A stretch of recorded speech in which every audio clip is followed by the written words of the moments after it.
Welcome to Washington in Focus. I'm Carlene Johnson, Washington State government reporter for the Center Square. This week, we're going to be talking about some changes in Spokane with Prop 1, the voter-approved ban on public camping in certain areas, and no longer in place following a ruling from the state Supreme Court last week. And then some happenings this week with Spokane City Council and their decision to basically punt this issue for now.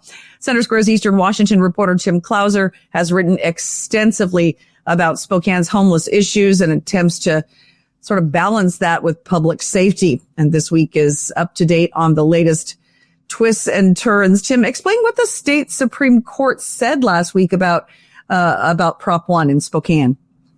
Yeah, so Prop 1, as you said, it's this citizen-led initiative that 75% of the voters passed in November 2023. Now, this law makes it illegal to camp on public property within 1,000 feet of a school, park, or daycare. Now, the state Supreme Court overruled or overturned that law last week, invalidating it, but it didn't rule that public camping bans are unconstitutional, because the U.S. Supreme Court said that they are last June. Now, the state Supreme Court said that the initiative never should have been on the ballot in the first place, not because it's not constitutional, but because it was administrative and not legislative. Now, these citizen-led initiatives, they have to create new laws. They can't change existing policies. And that's essentially what Prop 1 did. The city of Spokane already had a homelessness policy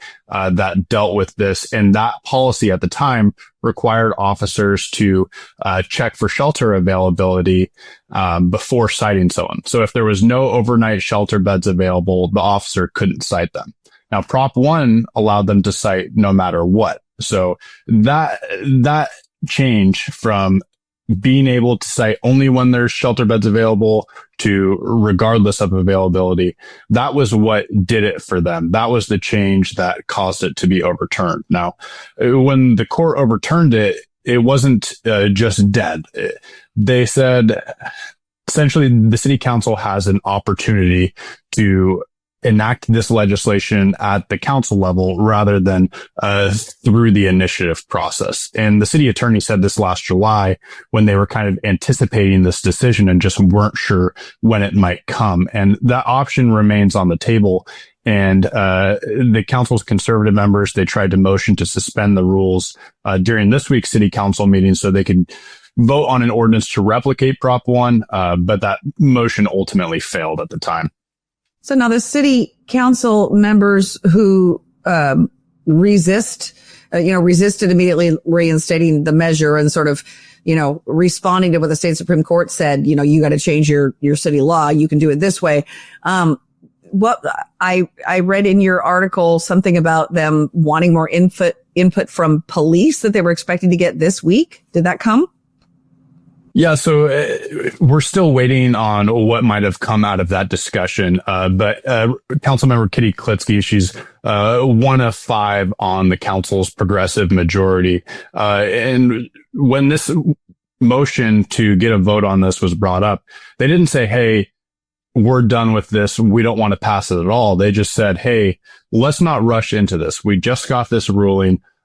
We have other lawsuits around other laws regarding homelessness. So maybe we should take a fine-tooth comb to this and figure out the best way to move forward. Now, Klitsky, she said after the decision last week, she turned to her precinct captain and said, if this was up to you, if you could write this law yourself, how would you do it? And he didn't have an answer for her at the time and said, it'd probably be best that I meet with Chief Hall and the rest of the department and we put together a more formal recommendation. Now, SPD was supposed to meet with Mayor Brown and her administration this week to have those discussions.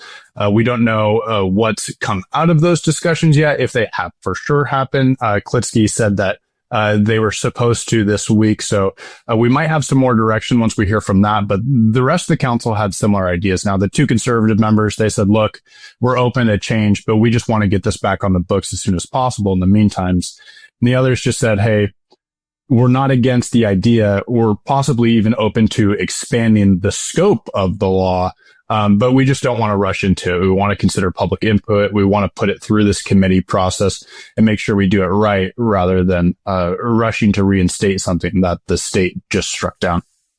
I know you have written so many articles for the Center Square about the homeless issues in Spokane. And if you don't mind backing up and just kind of painting a picture for us of how big of a problem is it? I know they do those point in time counts early in the year.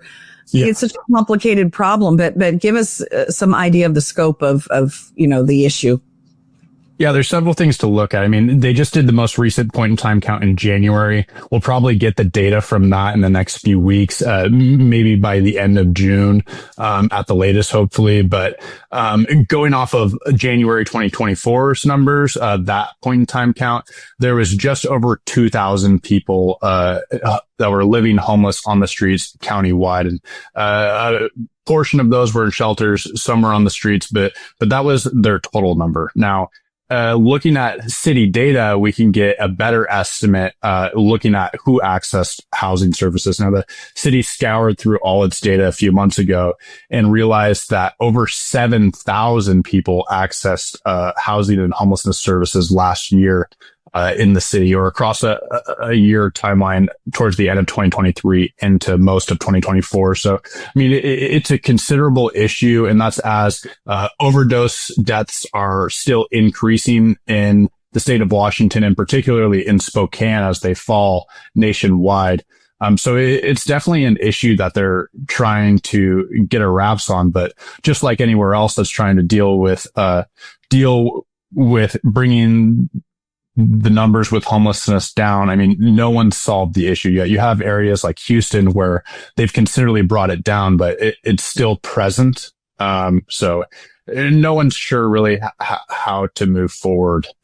Well, that's it. It's such a complicated problem, right? Because, as you referenced, I mean, the majority of the people that are on the streets are, dealing with substance use and or mental health issues. And, then that creates that vicious cycle of theft to feed addiction. And then you get business owners, sick and tired of all of the theft and vandalism and graffiti and litter. And then you have on that other side, the more compassionate, look at the whole thing, the human toll and people, wanting to help anybody who's suffering. But so I don't know, from your perspective, do you think at this point it's more a lack of resources or a wrong approach? I think that sounds like from what you're saying, the council itself is pretty divided on what the approach should be. I mean, it's really hard to say. I mean, everyone's going to have a different perspective, from the administration to the council to the police department to the fire department to the providers. Everyone's going to have a different outlook at the issue. But one thing that one of the council members said to me, Councilmember Paul Dillon, he said that with the state overturning this law, it really provides a reset opportunity for the city. Look, we've had this law in place. It's been enforced, not to the level that many might hope, but there is enforcement happening, but it's not solving the issue. It's a multifaceted issue that's going to require several strategies. So I don't think it's so much an issue with just understaffing at the police department, or not enough providers here, or we're not spending enough money, or we're spending money in the wrong place. It's just, we need to get on top of all these things at once to address the issue. Chief Hall, in a press conference last year, speaking more to drug enforcement in general, which is tied to the issue as well.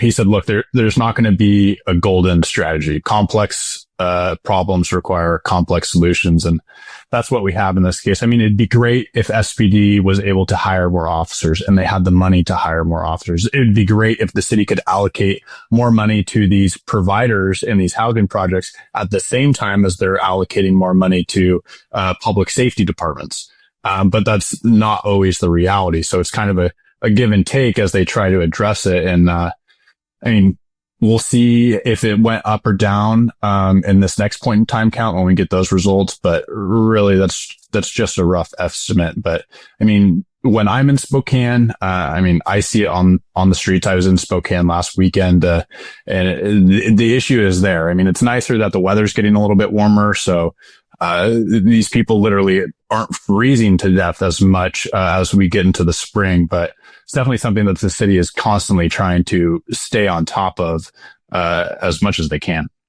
Yeah, it is, as you say, it's such a complicated situation. It's not as, simple as just a loss of housing. People, there's so many issues that came well before somebody ever ends up, on the street. So it's not just as easy as, hey, move off my sidewalk in front of my business. And, it is it's gut wrenching. It really is. I really appreciate that you're staying on top of this. I look forward to, updates in the next week or so as, city council gets, more feedback from police and decide if they're going to try to reinstate Prop 1 or how the community responds, to that. Mm-hmm. Or, hey, wait a minute. Yeah, there's no more recourse to get this person off the sidewalk by my daycare or whatever. So, I appreciate that you're following. You can, keep up with all of Tim Clauser's stories about the Spokane homeless issue and other stories at thecentersquare.com. This has been Washington in Focus.